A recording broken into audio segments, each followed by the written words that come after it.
In this movie, I'll show you how to quickly work your way through a few organizational chores. Specifically, we're going to send this wall to the back of the stack here, and we're also going to rename our layers en masse, something that has become much easier to do inside Photoshop CS6. So called because the wall is on the top of the image stack. It shouldn't be there. It should be at the bottom of the stack, behind the artwork. But if I try to drag layer 2 down to the bottom, notice that I can't. And that's because the background is not actually a layer. Notice this background item right there. It's in italics, indicating that there's something special about it. It also has a lock next to it. And what that's telling you is that this is not a floating layer. This is essentially the flat base of the composition. If you want to turn it into a layer so that you can drag it up and down a stack and modify it independently, like other layers inside your file, then you just double-click on its thumbnail, and that brings up the New Layer dialog box. At this point, you have the opportunity to name your layer. Normally, I would name my layer because it's a good idea. However, in this case, I'm just going to click OK to create the new layer, and notice that I have now an independent layer called Layer 0.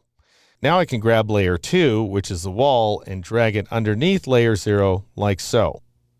Problem is, I can't see the wall because my canvas is too small.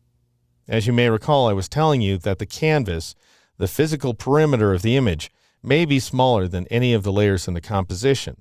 If you want to reveal every bit of those layers, then you go up to the Image menu and you choose Reveal All, and that will expand the canvas automatically to the dimensions of the largest layer.